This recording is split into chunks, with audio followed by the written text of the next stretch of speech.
ನಮ್ಗೆ ಗೊತ್ತೇ ಇಲ್ಲ ಒಂದೊಂದ್ಸಲ ಗೊತ್ತಿರೋದಿಲ್ಲ ಅವನು ಜಾಬ್ ಬಿಟ್ಟಿದ್ದು ಗೊತ್ತಿರೋದಿಲ್ಲ ಜಟ್ ಅಲ್ಲಿ ಇದ್ದಿದ್ದು ಅದೊಂದು ಕೇಳ್ಬಿಟ್ವಿ ಬೇರೆ ಒಂದು ಅಂದ್ರೆ ಬೇರೆ ಜಾಬ್ ಮಾಡ್ತಿದ್ರಂತೆ ಜಟ್ ಅಲ್ಲಿ ಇದ್ದಿದ್ದು ನಮ್ಗೆ ಗೊತ್ತಿಲ್ಲ ಅವ್ನು ಜಾಬ್ ಬಿಟ್ಟು ಸೀರಿಯಲ್ಗೆ ಬಂದಿದ್ದು.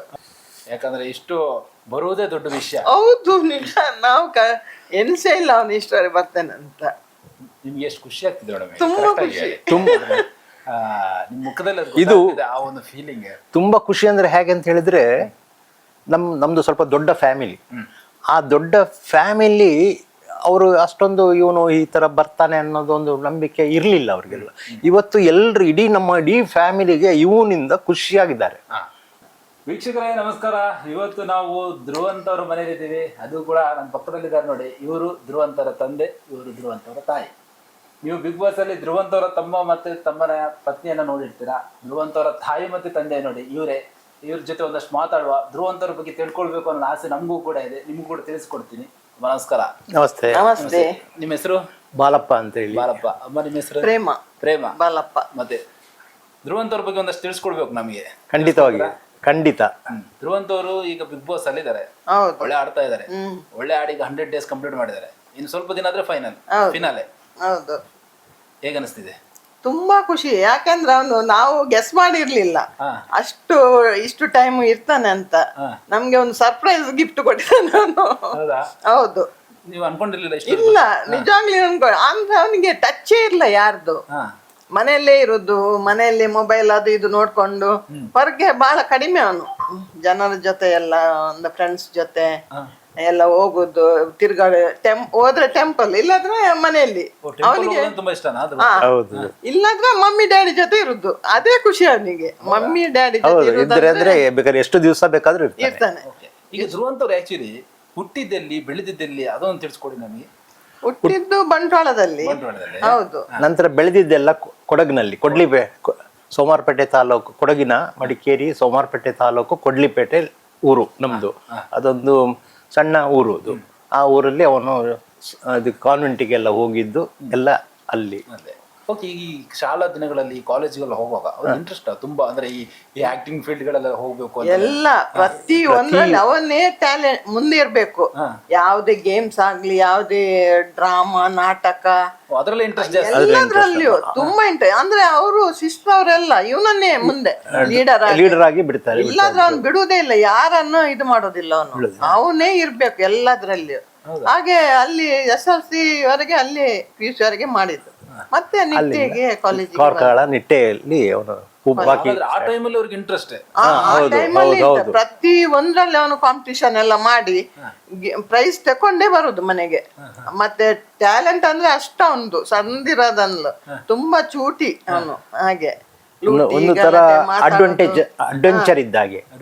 ಹೌದು, ಹಾಗೆ ತುಂಬಾ ಟ್ಯಾಲೆಂಟ್ ಹುಡುಗ ಅವನು. ಹೇಗೆ ಕೋಪ ಎಲ್ಲ? ಹೇಗೆ ಕೋಪ ತುಂಬಾ ಜಾಸ್ತಿ.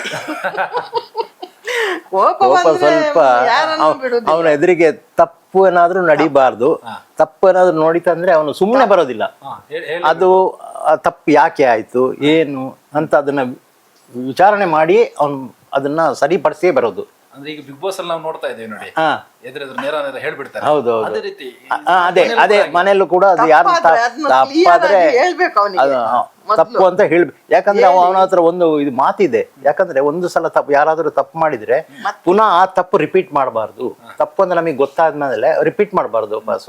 ಅದು ನಾವು ಸರಿ ಅವ್ರಿಗೆ ತಪ್ಪು ಅವ್ರಿಗೆ ವಿವರಣೆ ಮಾಡಿ ತೋರಿಸ್ಬೇಕು ಅಂತ ಹೇಳ್ತಾರೆ. ಅದು ನಮ್ಮ ಹತ್ರಲ್ಲೇ ಸುಮಾರು ಸಲ ಹೇಳ್ತಾನೆ. ಹಾಗೆ ಅದು ನಮ್ಗಾದ್ರೂ ಅಷ್ಟೇ ಗೈಡ್ ಮಾಡ್ತಾನೆ. ಹೌದು, ಅದು ಹಾಗೆಲ್ಲ ಹೀಗೆ ನೀವು ಅದು ರಾಂಗ್ ಹೇಳಿದಂತ ನಮ್ಗೂ ಎಲ್ರಿಗೂ ಯಾರಿಗೋ ಬಾಕಿ ಬಿಡೋದಿಲ್ಲ ಅವನು. ಮತ್ತೆ ಅದು ಸ್ವಲ್ಪ ಹೊತ್ತೆ ಅವನಿಗೆ ಸಿಟ್ಟು ಕೋಪ, ಮತ್ತೆ ಹಾಗೆ ಒಂಥರ ಅವನು ಬಿಗ್ ಬಾಸ್ ಅಲ್ಲಿ ಅದೇ ರೀತಿ ಆಡ್ತಾ ಇದ್ದಾರೆ. ಅದೇ ರೀತಿ ಒಂದ್ಸಲ ಸಿಟ್ಟಾದ್ರೆ ಮತ್ತೆ ಇರುದಿಲ್ಲ ಅವ್ರ ಮೇಲೆ ಅವನಿಗೆ ಸಿಟ್ಟು. ಒಂಥರ ಅದು ಮರ್ತು ಹೋದಾಗೆ ಇರ್ತಾನೆ ಅವನು. ಎಷ್ಟು ಕೋಪ ಮಾಡಿದ್ರು, ಎಷ್ಟು ಜೋರ್ ಮಾಡಿದ್ರು ಅವರಿಗೆ, ಮತ್ತೆ ಅವನು ಅದನ್ನ ಮರ್ತು ಬಿಡ್ತಾನೆ. ಮತ್ತೆ ಬೇಕಾದ್ರೆ ಮಾತಾಡ್ಲಿಕ್ಕೆ ಬಂದ್ರೆ ಮಾತಾಡ್ತಾನೆ ಅವನು. ಹಾಗೆ ಒಂಥರ. ಈಗ ಧ್ರುವಂತವ್ರು ಬಿಗ್ ಬಾಸ್ ಹೋಗೋ ಮೊದಲು ಸೀರಿಯಲ್ಗೆ ಹೋಗಿದ್ರು. ಹೌದು. ಮುದ್ದು ಲಕ್ಷ್ಮಿ ಅನ್ನೋ ಒಂದು ಸೀರಿಯಲ್ ಅಲ್ಲಿ ತುಂಬಾ ಅವ್ರಿಗೆ ಫೇಮಸ್. ಎಷ್ಟು ಖುಷಿ ಆಯ್ತು. ಮತ್ತೆ ಇನ್ನೊಂದು ಕ್ವಶನ್ ಇದೆ, ಇದಕ್ಕೆ ಹೇಳಿ, ಎಷ್ಟು ಖುಷಿ ಆಯ್ತು ಹೇಳಿ. ಅಲ್ಲ, ಖುಷಿ ಅಂದ್ರೆ ತುಂಬಾ ಅವಾರ್ಡ್ ಎಲ್ಲ ಸಿಕ್ತಲ್ಲ ಅದಕ್ಕೆ ಅವನಿಗೆ. ಹೌದು, ತುಂಬಾ ಎಲ್ಲ ಅವಾರ್ಡ್ ತಂದಿದ್ದಾನೆ. ಸೀರಿಯಲ್ ಬೆಸ್ಟ್ ಆಕ್ಟರ್ ಅಂತ ಹೇಳಿ ಫಸ್ಟ್ಗೆ ಲವಲಾಕಿ ಅಲ್ಲಿ ಬೆಸ್ಟ್ ಆಕ್ಟರ್ ಅಂತ ಸಿಕ್ತು, ಆಮೇಲೆ ಮುದ್ದುಲಕ್ಷ್ಮಿಯಲ್ಲಿ ಎಲ್ಲ ಸಿಕ್ತು ಅವನಿಗೆ, ಒಂದು 3-4 ಅವಾರ್ಡ್ ಸಿಕ್ತು. ಅವನ ತುಂಬಾ ಅದ್ರಲ್ಲಿ ಇದು ಆಗ್ತಾನೆ ಅವನು ಆಕ್ಟಿಂಗ್ ಅಲ್ಲಿ, ತುಂಬಾ ಹೇಗೆಲ್ಲ ಮಾಡ್ಬೇಕಂತ ಅದು ತುಂಬಾ ಇಂಟ್ರೆಸ್ಟ್ ಅವನಿಗೆ ಆಕ್ಟಿಂಗ್ ಅಲ್ಲಿ, ಹೇಗೆಲ್ಲ ಬಳಸ್ಕೋಬೇಕು ಅಂತ ತುಂಬಾ ಇಷ್ಟ. ಅದಕ್ಕೆ ನಾವು ಬೇಡ ಹೇಳಿದ್ರು ಹಠದಲ್ಲಿ ಹೋಗಿದ್, ನಮ್ಗೆ ಗೊತ್ತೇ ಇಲ್ಲ ಒಂದೊಂದ್ಸಲ, ಗೊತ್ತಿರೋದಿಲ್ಲ ಅವನು ಜಾಬ್ ಬಿಟ್ಟಿದ್ದು ಗೊತ್ತಿರೋದಿಲ್ಲ. ಜೆಟ್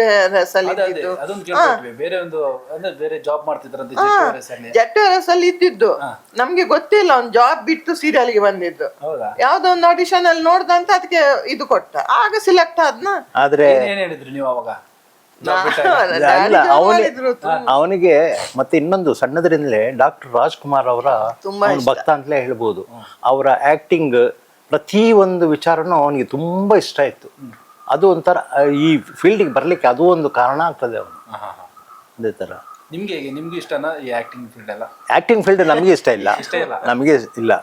ನಾವು ಬೇರೆ ಯಾವುದೇ ಅವನು ಫ್ಲೈಟ್ ಅಲ್ಲಿ ವರ್ಕ್ ಮಾಡ್ತಾ ಇದ್ದಲ್ಲ, ಅದೇ ಇಷ್ಟ ಇದ್ದಿದ್ದು.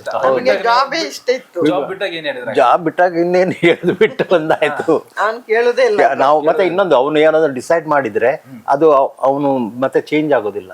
ಅದು ಅವನು ಹೇಳಿದ್ರೆ ನಾವು ಏನ್ ಹೇಳಿದ್ರು ಕೇಳೋದಿಲ್ಲ. ಅವನಿಗೆ ಜಾಬ್ ಬಿಟ್ರು ಕೂಡ ಬಿಗ್ ಬಾಸ್ ಬಂದ್ರು, ಸೀರಿಯಲ್ ಅಲ್ಲಿ ಒಂದಷ್ಟು ಹೆಸರು ಮಾಡಿದ್ರು. ಹೌದು, ಅವ್ರ ಹೆಸರು ಮಾಡಿದ ಜೊತೆ ನಿಮ್ಗೂ ಹೆಸರು ತಂದ್ರು. ಹೌದು ಹೌದು, ಅದು ಸತ್ಯ.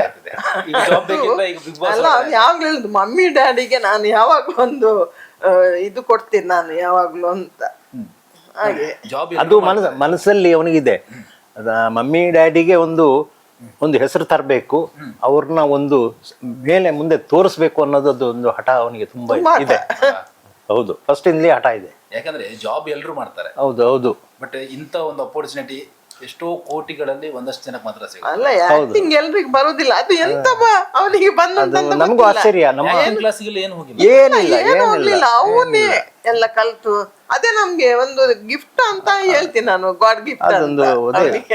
ನಮ್ಮದ್ರಲ್ಲಿ ಯಾರು ಇಲ್ಲ ಹಾಗೆ. ಹೌದು, ನಮ್ಮ ಫ್ಯಾಮಿಲಿಯಲ್ಲಿ ಯಾರು ಆಕ್ಟಿಂಗ್ ಅಲ್ಲಿ ಎಲ್ಲ ಇಲ್ಲ. ತುಂಬಾ ಸ್ಟ್ರಗಲ್ ಮಾಡಿದ್ರೆ. ಹೌದು, ತುಂಬಾ ಕಷ್ಟಪಟ್ಟಿದ್ದಾನೆ ಮಾತ್ರ. ಯಾಕಂದ್ರೆ ಅವನಿಗೆ ಗಾಡ್ ಫಾದರ್ ಯಾರು ಇಲ್ಲ, ಅವನು ಒಬ್ಬನೇ ಸ್ವಯಂ ತುಂಬಾ ಕಷ್ಟಪಟ್ಟಿದ್ದಾನೆ ಅಂದ್ರೆ ಅದು ಹೇಳಲಿಕ್ಕೆ ಆಗೋದು, ನಮಗೂ ಹೇಳಲಿಲ್ಲ. ಅವನು ಆ ರೀತಿ ಕಷ್ಟಪಟ್ಟಿದ್ದಾನೆ. ಕಷ್ಟಪಟ್ಟು ಪ್ರತಿಯೊಂದು ಮಾತ್ರ ಈ ಒಂದು ದೃಷ್ಟಿ ಇಡ್ತಾನೆ. ನಾನು ಇಂಥದ್ದಕ್ಕೆ ಹೋಗ್ಬೇಕು ಅಂತ ದೃಷ್ಟಿ ಇಟ್ರೆ ಅದು ಅವನು ಆ ಪ್ಲೇಸಿಗೆ ರೀಚ್ ಆಗ್ತಾನೆ. ಈವನ್ ಫ್ಲೈಟಿಗೂ ಅಷ್ಟು ಸುಲಭ ಇರಲಿಲ್ಲ ಅವನು ಹೋಗ್ಲಿಕ್ಕೆ. ಆದ್ರೆ ಅವನ ಹಠದಲ್ಲಿ ಅದು ಯಾರನ್ನ ಹಿಡಿಬೇಕು ಅವ್ರನ್ನೇ ಮೇನ್ ಪರ್ಸನ್ನೇ ಹಿಡಿದು ಎಲ್ಲಿ ಬೇಕಾದ್ರೂ ಹೋಗ್ತಾನೆ. ಅಷ್ಟು ಟ್ಯಾಲೆಂಟ್ ಅವನು. ಒಂದು ಕೆಲಸ ಆಗ್ಬೇಕಂದ್ರೆ ಯಾರನ್ನೆಲ್ಲ ಹಿಡಿಬೇಕು, ಎಂತ ಮಾಡ್ಬೇಕಂತ ಅವನ್ನೇ ಎಲ್ಲ ಡಿಸೈಡ್ ಮಾಡಿ ಹೋಗ್ತಾನೆ.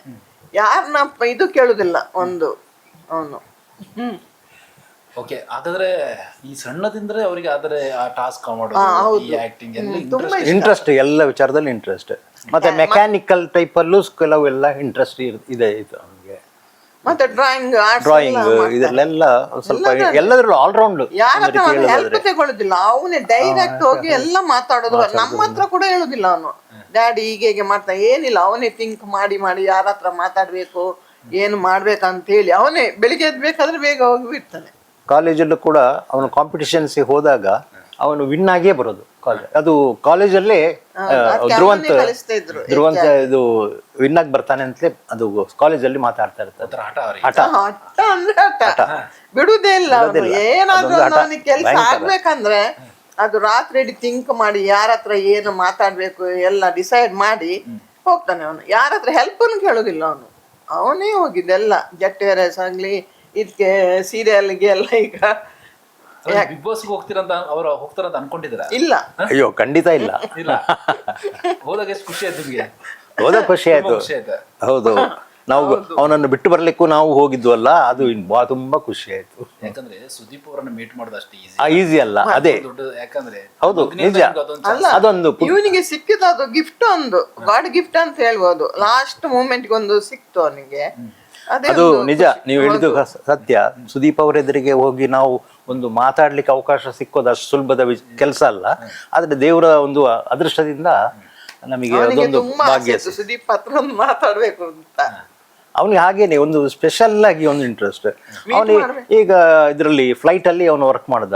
ಫ್ಲೈಟ್ ಅಲ್ಲಿ ನಮ್ಮನ್ನ ಫ್ಲೈಟ್ ಇನ್ನು ಟ್ರೈನಿಂಗ್ ಮುಗಿಸಿ ಬಂದ ನಮ್ಮನ್ನ ಬೆಂಗಳೂರಿನಿಂದ ಇಲ್ಲಿಗೆ ಮಂಗಳೂರಿಗೆ ಬಂದು ಫ್ಲೈಟ್ ಅಲ್ಲಿ ಕೂರ್ಸಿ ವಾಪಸ್ ಒಂದು ದಿವಸ ನಮ್ಮ ಅಪ್ಪ ಅಮ್ಮ ಕೂರಿಸ್ಬೇಕು ಅಂತ ಟ್ರೈನಿಂಗ್ ಆಗಿ ಬಂದ ಬೊಂಬೆಯಿಂದ ಇಲ್ಲಿಗೆ ಬಂದು ನಮ್ಮನ್ನ ನಾವು ಬೆಂಗಳೂರಿಗೆ ಅವನ್ನ ಇದು ಮಾಡ್ಲಿಕ್ಕೆ ಹೋಗಿ ಕರ್ಕೊಂಡ್ ಬರ್ಲಿಕ್ಕೆ ಆಗ ಅವನ ಅಲ್ಲಿ ಎಲ್ಲ ಮಾತಾಡಿ ಅವನ ಟ್ಯಾಲೆಂಟ್ ಅಲ್ಲಿ ನಮ್ಮನ್ನು ಫ್ಲೈಟ್ ನಾವು ಕೂರ್ಲಿಲ್ಲ ಅಷ್ಟೊಳಗೆ. ಇನ್ನು ಅವನಿಗೆ ಅಪಾಯಿಂಟ್ಮೆಂಟ್ ಇದಾಗಿಲ್ಲ. ಹೌದು, ಮತ್ತೆ ಜಾಯ್ನ್ ಆಗ್ಬೇಕು ಅವನು ಅಲ್ಲಿ ಕೇರಳಕ್ಕೆ ಹೋಗಿ. ಅವರ ಹತ್ರ ಪರ್ಮಿಷನ್ ತಕೊಂಡು ನಮ್ಮನ್ನು ಬೆಂಗಳೂರಿಂದ ಮಂಗಳೂರಿಗೆ ಫ್ಲೈಟ್ ಅಲ್ಲಿ ಪುನಃ ವಾಪಸ್ ಬೆಂಗಳೂರಿಗೆ ಕರ್ಕೊಂಡು ಹೋಗಿದ್ದ. ನೀವು ಮೊದ್ಲು ಕೂರ್ಬೇಕು ಅಂತ. ನಂತರ ಅವನ ಇದ್ರಲ್ಲೇ ನಾವು ದುಬೈಗೂ ಒಂದ್ಸಲ ಕರ್ಕೊಂಡು ಹೋದ ಫ್ಲೈಟ್ ಅಲ್ಲಿ. ಈಗ ಧ್ರುವಂತವ್ರು ಕೋಪ ಬಂದು ಮಾತಾಡಿದ್ರು ಕೂಡ ಅವ್ರ ಮನಸ್ಸು ಮಾತ್ರ ಒಳ್ಳೇದಂತ. ಯಾಕಂದ್ರೆ ನಾವು ನೋಡಿದ ಪ್ರಕಾರ ಸ್ವಲ್ಪ ಒಂದು ಕ್ಷಣಕ್ಕೆ ಮಾತಾಡ್ಬಿಡ್ತಾರೆ, ಕೋಪ ಬಂದ್ರೆ ತಡಿಲಿಕ್ಕೆ ಅದು ಅದನ್ನ ಅವ್ನಿಗೆ ಎಫೆಕ್ಟ್ ಆಗೋದು. ಅದು ತಡಿಲಿಕ್ಕೆ ತಪ್ಪು ಅಂತ ಅಂದಾಗ ಅವನು ತಡ್ಕೊಳ್ಲಿಕ್ಕೆ ಆಗೋದಿಲ್ಲ. ಆಮೇಲೆ ಪಶ್ಚಾತ್ತಾಪನೂ ಆಗೋದು ಉಂಟು ಅವನಿಗೆ. ಯಾಕಂದ್ರೆ ಸೀಕ್ರೆಟ್ ರೂಮ್ಸ್ ಟಾಸ್ಕ್ ಅಲ್ಲಿ ಅದನ್ನು ಕರೆಕ್ಟ್ ಆಗಿ ನಾವು ನೋಡಿದ್ವಿ. ಹೌದು, ಅವಾಗ ನೋಡಿ ಅವರಿಗೆ ಅಲ್ಲಿ ಒಬ್ರಿಗೊಂಥರ ಮಾಡೋದು ಇಷ್ಟ ಇಲ್ಲ, ಬೇಡ ಅವ್ರ. ಹೌದು ಹೌದು ಹೌದು, ಅದೆಲ್ಲ ನಿಜವಾಗ್ಲೂ ಅವ್ರ ವ್ಯಕ್ತಿತ್ವ ಏನಂತ ಗೊತ್ತಾಗಿದೆ. ಅಲ್ಲಿಂದ ಗೊತ್ತಾಗಿದೆ ಎಲ್ರಿಗೂ. ಅಲ್ಲಿವರೆಗೆ ಧ್ರುವಂತವ್ರು ಮಾತಾಡ್ತಾರೆ ನೆಗೆಟಿವ್ ಆಗಿ ಹೋಗ್ತಾ ಇತ್ತು. ಕೋಪದಲ್ಲಿ ಮಾತಾಡ್ತಾರೆ, ಹೌದು ಹೌದು ಹೌದು ಹೌದು, ಹಿಂಗ್ ಮಾಡ್ತಾರೆ. ಬಟ್ ಅಲ್ಲಿ ಅದು ಕೋಪ ಇದೆ, ಆದ್ರೂ ಕೂಡ ಇದ್ರಲ್ಲಿ ಅವನ ಕೆಲಸಗಳಲ್ಲಿ ಸ್ಟ್ರೈಟ್ ಇದು ಮಾಡ್ತಾನೆ. ಕೆಲಸ ಎಲ್ಲ ಪರ್ಫೆಕ್ಟ್ ಆಗಿ ಆಚೆ ಈಚೆ ಇಲ್ಲ ಯಾವ್ದು. ಈಗ ತುಂಬಾ ಇಂಪಾರ್ಟೆಂಟ್ ಡೇಸ್ ಇನ್ನು. ಹೌದು ಹೌದು ಹೌದು, ಫಿನಾಲೆ ಹತ್ರ ಬರ್ತದೆ. ಧ್ರುವಂತವ್ರು ಕೂಡ ಇದಾರೆ ಆ ರೇಸ್ ಅಲ್ಲಿ. ಹೌದು, ಏನ್ ಹೇಳ್ತೀರಾ ನಮ್ಮ ವೀಕ್ಷಕರ ಹತ್ರ, ಏನ್ ಕೇಳ್ತೀರಾ ಹೇಳಿ? ಯಾಕಂದ್ರೆ ಈಗ ಅವರೇ ದೇವರು ನಮ್ಗೆ, ಹೌದು ಅಲ್ವಾ? ಹೌದು, ಅಭಿಮಾನಿಗಳು ದೇವರಲ್ಲ ಯಾವಾಗ್ಲೂ. ಈಗ ಓಟ್ ಹಾಕಿದ್ರೆ ಧ್ರುವಂತವ್ರು ಮುಂದೆ ನಾವು ಅದೇ ಕೇಳುದು. ಕರ್ನಾಟಕ ಜನತೆ ಕರ್ನಾಟಕ ಜನ ಕೈ ಮುದ್ದು ಕೇಳ್ಕೊಳ್ಳೋದೇನಂದ್ರೆ ಇಲ್ಲಿವರೆಗೆ ಅವನನ್ನು ತಂದು ನಿಲ್ಲಿಸಿದ್ದಾರೆ ಕರ್ನಾಟಕ ಜನ.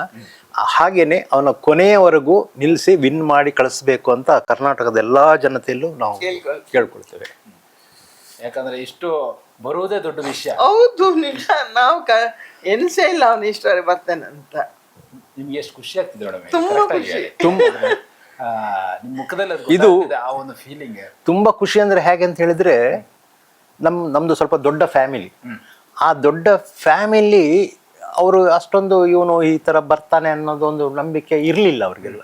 ಇವತ್ತು ಎಲ್ರು ಇಡೀ ಫ್ಯಾಮಿಲಿಗೆ ಇವನಿಂದ ಖುಷಿಯಾಗಿದ್ದಾರೆ. ಪರಲ್ಲ, ಒಂದು ಸಾಧನೆ ಮಾಡಿದ್ದಾನೆ.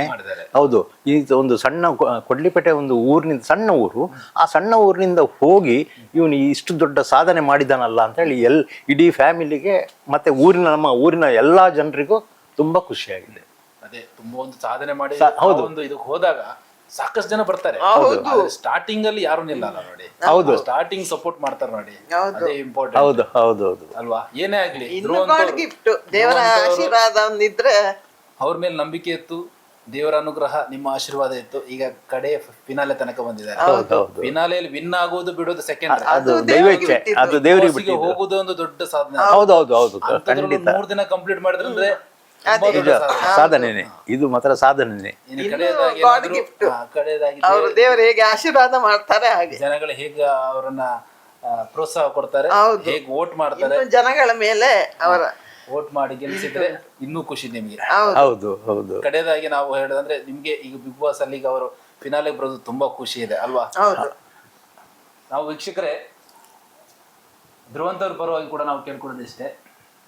ಈಗ ನೀವು ಕೇಳಿದ್ರ ಒಂದಷ್ಟು ವಿಷಯಗಳನ್ನ ಧ್ರುವಂತವ್ರ ಬಗ್ಗೆ. ಧ್ರುವಂತವ್ರಿಗೆ ನಿಮ್ಮ ಅಮೂಲ್ಯವಾದ ಮತ ಅಂದ್ರೆ ಓಟನ್ನು ಹಾಕಿ ಗೆಲ್ಸಿ. ಯಾಕಂದ್ರೆ ತುಂಬಾ ಸ್ಟ್ರಗಲ್ ಮಾಡಿ ತುಂಬಾ ಕಷ್ಟಪಟ್ಟು ಆ ಸ್ಟೇಜಿಗೆ ಬಂದಿದ್ದಾರೆ ನೋಡಿ. ಯಾಕಂದ್ರೆ ಅವ್ರು ಬೇರೆ ಒಂದು ಜಾಬ್ ಅಲ್ಲಿ ಇದ್ರು, ಒಳ್ಳೆ ಜಾಬ್ ಅಲ್ಲೇ ಹೌದು. ಯಾಕಂದ್ರೆ ಯಾರು ಬಿಡುದಿಲ್ಲ ಅಂತ ಒಳ್ಳೆ ಜಾಬ್ ಅನ್ನ. ಈಗ ಸಣ್ಣ ಜಾಬ್ ಸಿಗೋದು ಕಷ್ಟ ಅಂತಲ್ಲಿ ಜೆಟ್ ಏರ್ವೇಸ್ ಆ ಜಾಬ್ ಅನ್ನು ಬಿಟ್ಟು ತುಂಬಾ ಕಷ್ಟಪಟ್ಟು ಆ ಸ್ಟೇಜಿಗೆ ಬಂದಿದ್ದಾರೆ. ಈಗ ಫಿನಾಲೆ ಹತ್ರ ಬರ್ತಿದೆ. ನಿಮ್ಮ ವೋಟ್ ಮಾಡಿ, ನಿಮ್ಮ ಪ್ರೀತಿ ವೋಟ್ ಮಾಡಿ, ಅವ್ರಿಗೆ ಸಪೋರ್ಟ್ ಮಾಡಿ ಅವ್ರನ್ನ ಗೆಲ್ಸ್ಬೇಕು ಅಂತ ಕೇಳ್ಕೊಳ್ತೇನೆ. ಮತ್ತೆ ನಮ್ಮ ಚಾನಲನ್ನು ಕೂಡ ಸಬ್ಸ್ಕ್ರೈಬ್ ಮಾಡಿ, ಶೇರ್ ಮಾಡಿ ಎಲ್ಲ ಕಡೆ. ನಿಮ್ಮ ಆಶೀರ್ವಾದ ನಮ್ಮ ಚಾನಲ್ ಮೇಲೆ, ಧ್ರುವಂತ್ ಮೇಲೆ ಯಾವತ್ತೂ ಇರಲಿ. Thank you so much. Thank you.